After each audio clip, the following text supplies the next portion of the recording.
What is up, everyone? Welcome back to my channel, and if you are new, welcome. My name is Meg, this is Moon Magic Spirit, and today we are talking about eclipses.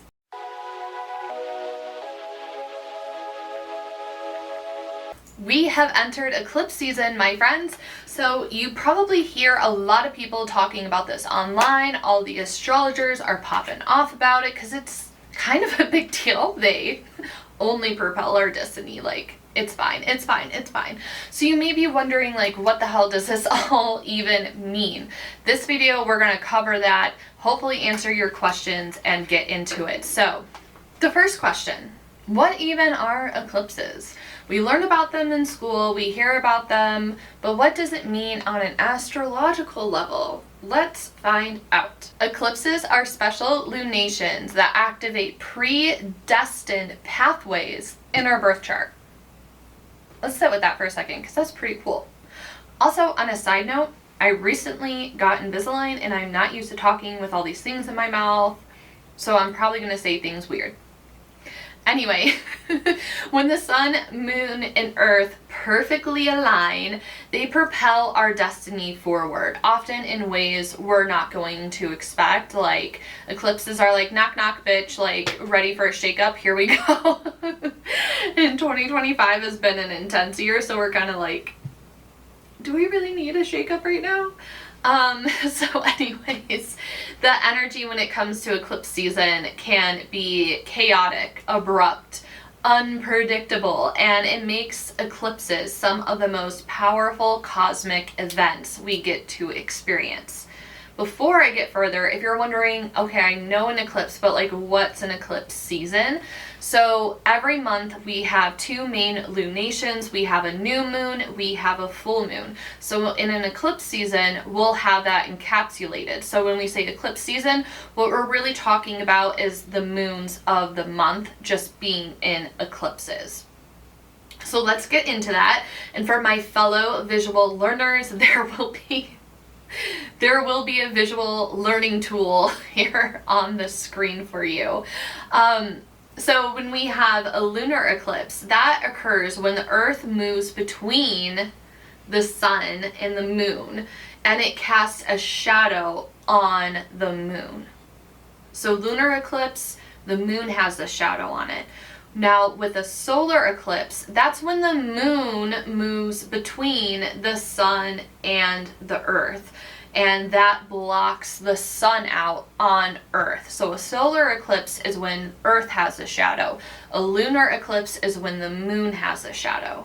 Both eclipses speed up time, push us onto new paths, and force us to let go of what we're no longer aligned with. So you may have things like starting a new job, ending relationships, like having big revelations. This can all happen during eclipse season. And you may hear this talked about frequently, not as frequently as Mercury retrograde, because that occurs quarterly. That's why you are always hearing about Mercury retrograde. It happens every quarter. Eclipses happen every 6 months. So twice a year, we have eclipse season. We have these moments of propelled destiny. So to get more specific about it, we talked about how the lunar eclipse is when the moon is in shadow. So astrologically speaking, like, how does that affect us? So lunar eclipses are all about discovery. It's bringing external implications to light and helping us let go and release of what is no longer serving our soul. So again, like, if you think in terms of the moon, the full moon is typically about release. So the lunar eclipse, when it's in its shadow, it's about forcing that release upon us. Now, when we have a solar eclipse, those are about opportunity. They mark a beginning of a new cycle, and they want you to step through the portal, to step into the unknown. So they're not gentle little nudges, because normally when we astrologically and magically work with the new moon and full moon, it's like a very gentle, loving thing, at least in my perspective. But the eclipses, they're not gentle nudges. They're like a heave into a cosmic plot twist. And speaking of cosmic plot twists, it's why I personally don't manifest during eclipse season. This is another thing you hear a lot of pop astrologers talking about, and you just hear random people, honestly, it's like random people trying to fearmonger. There's always people fear-mongering about everything, right? They're like, don't do it, you're gonna die. Like, it's not that serious. It's always witch's choice, whatever you prefer, but I'm going to explain why I personally don't like to manifest. There are people that love to work with the eclipse energy, so like, you do you. But if you're kind of like, why am I being told not to? This is a little bit of an explanation as to why and why I personally don't like to do it. So when you manifest, it's creating an intentional desire. Like, you have the intention and then you have the action together. It's manifesting together. It's putting the spell together. It's going to be making things happen. So the eclipse energy is wild and unpredictable, as we've talked about. But did you know that eclipses are tied to 18-year-long cycles? Now imagine manifesting and having it get warped into this 18-year-long cycle. Like, it doesn't know what is up, what is down. It could come out all wackadoo. It could come out all wackadoo 18 years later. And again, if that's your jam and you know how to work with that kind of energy, I love that for you. If you do manifest with eclipse energy, if you have tips for it, leave it in the comments, because people would like to know. I would like to know. But that can mean that your spell or manifestation can get swept up into this really long karmic pattern that you don't have control over, where we have a little bit more control when we're in our typical new moon, full moon cycle. So for me, it's not ideal. And I also believe that it's good spiritual hygiene to take a pause from wanting and demanding from the universe. We need to take, and it's good to take it, and I say it's good spiritual hygiene because we're wanting. Do we even know what we want anymore? What has changed? So like, it's a good collective reminder for us to take that pause at least twice a year and to let things chill and simmer for a month. Let the universe cook. It's going to anyway. So it's about trusting that the universe is going to propel us forward into our destiny. I mean, it's not trusting. I mean, the universe is going to propel us forward into our destiny, whether we like it or not. But it's good to have this pause and this time for reflection. So that's kind of how you can work with the eclipse energy, is reflect and refine and let go. Now, I also want to make a side note that a lot of times when people hear that they can't manifest, they're like, can I still use tarot cards? Yes, that's not manifesting. Can I still like smoke cleanse my house? If you smoke cleanse your house or cleanse your house, spiritually protect, whatever, on a regular weekly basis, you can keep up those practices. What I'm talking about is going under the full moon and being like, I want to manifest $10,000.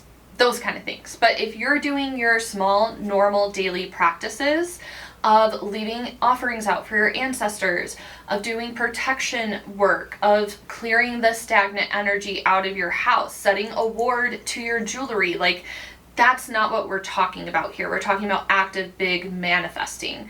So I hope that kind of clears it up. Hopefully it wasn't more confusing for you. Now, would I be redoing the protection wards on my house during eclipse season? No.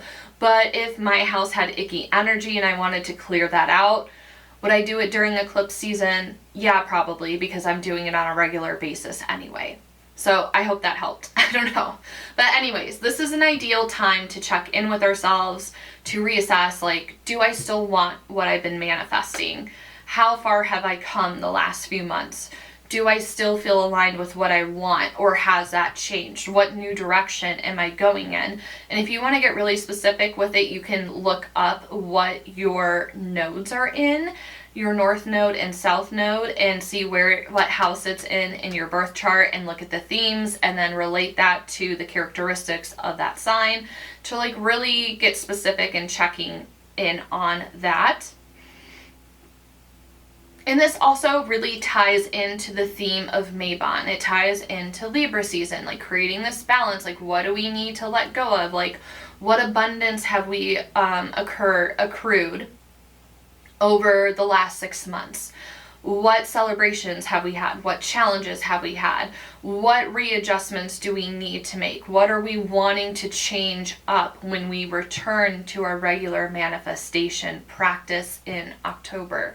So for this specific eclipse, you want to typically pause your manifestations 1 week before the first eclipse and 1 week after the second eclipse. So if we're being really specific to where we are right now in September 2025, you should have ideally paused your manifestations August 31st, because we have the moon on September 7th, and then we have again on September 21st. So after that second moon, September 21st, it's fine to get back into manifesting September 29th. So I hope that made sense as well. But again, I'm very much a choose your own witchcraft girly, witch's choice. So if manifesting during eclipse season feels good and you like it, that's totally fine. No one's telling you no. Like, there's no hard yes or no rules when it comes to witchcraft, just theories and ideas.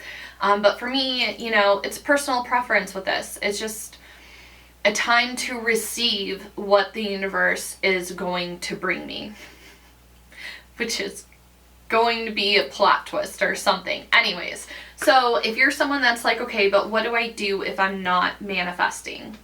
These are some activities that you can do instead to kind of like clear the space, to be in a position of receiving, to kind of clear your head, to reassess what you want. Maybe after leaning into some of these activities, when we have the full moon, October 6th, that is going to be the next lunation after eclipse season.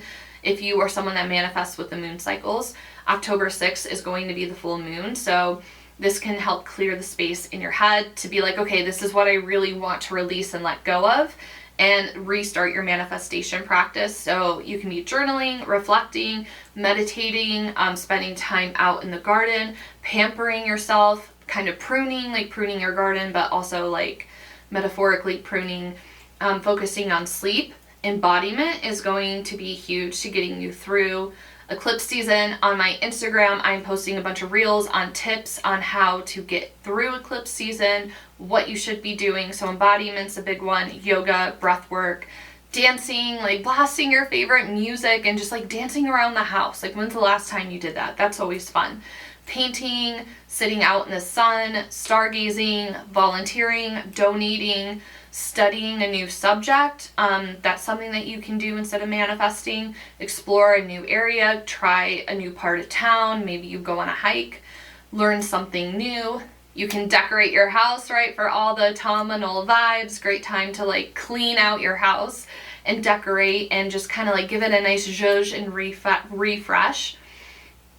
Daydreaming or focusing on the dreams that you're having, writing, reading, polishing, celebrate, laughing, and then also speaking, but more important, listening and connecting. So again, I personally stopped manifesting 1 week before the first eclipse and resume 1 week after the last eclipse, which will be September 29th.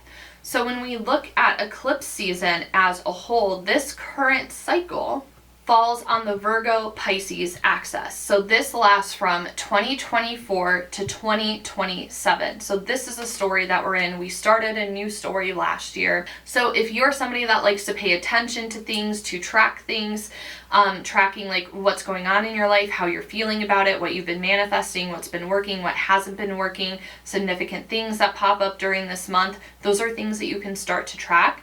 And if you're somebody that likes to look back and reflect, you want to get a notebook, pause the video and get a notebook to write some of this down. We're going to be talking about dates, and I'm going to be looking down so I don't miss anything up.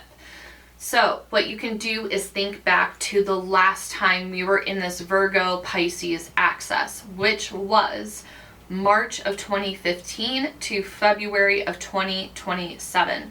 So what was going on in your life then? how did your reality shift? Because those same themes may be resurfacing now, but with like layers of growth added to them. Let's look back to when the story first started. We have September 17th, 2024. That was a lunar eclipse in Pisces. Now we fast forward to March 14th of 2025. That was a lunar eclipse in Virgo. September 7th, 2025, we have the lunar eclipse in Pisces. And then September 21st, 2025, we have a solar eclipse in Virgo. And that is going to be the only solar eclipse in this series. So again, on September 21st, 2025, the solar eclipse is going to be about opportunity. So paying attention to what opportunity is being presented to you at that time. Now, the future dates that we have in this cycle are March 3rd, 2026, a lunar eclipse in Virgo. August 28th, 2026, a lunar eclipse in Pisces. And February 20th, 2027, we will have the final eclipse in this series. It's a lunar eclipse in Virgo. So, remember, planetary energies manifest differently for everyone due to your own lived experiences and your own unique birth chart. What it means for one person is going to mean something else for a different person. To wrap everything up in some last reminders, it's eclipse season, so like be open to change. Try to surrender. It's really hard to surrender. This is truly where we have to let Jesus, aka the universe, take the wheel here. Like we have to be like, hands off for a month. Let's see what happens. Let's trust what the universe has for us. Let's surrender to it. Let's be open to the changes that the universe is bringing, knowing that it's ultimately for our greatest and higher good. Expect the unexpected, embrace the unknown. It sounds so scary and unhinged to be saying this. And some other good tips for this next month and to carry you through October is to slow down. Don't overbook yourself. Don't overwhelm yourself. Pay attention to what the universe is bringing your way. Since the eclipses activate destiny, whatever happens is bound to happen. Like, what's shifting in your life right now? What are you shedding? What opportunities are coming your way? Make note and pay attention to them. And most importantly, what are you learning along the way? So if you want to deepen your connection to this energy, my Lens of Magic community is focusing this month's theme around Harvest Your Magic. We're really leaning into the energy of Mabon and just kind of like sitting back, chilling. And, and when it's safe to resume manifesting again, I have 2 super great abundance spells that you're not going to want to miss out on. Like, I think that they're both fantastic if I don't say so myself. But if you would like to join, and the portal tier is where the spells are going to be, those are going to be available at the very, very end of September when it's fine to manifest again. Also, inside of Lens of Magic, you get access to the Witch's Library, which is a digital grimoire. Typically, this is a video that I would upload for Lens of Magic specifically, but I wanted to upload it here so you can get an idea of the kind of content to expect inside that community. So if you want to learn more about Lens of Magic, be sure to check out the description box and also this video. So the most powerful thing that you can do this time is pause, reflect, and gather the wisdom that you've already grown. Slow down, pause, reflect. You got this. If you would like to see more content from me, be sure to subscribe and check out my other videos. As always, thank you so much for your time and energy. I really appreciate it, and I will see you in the next one. Bye, everyone.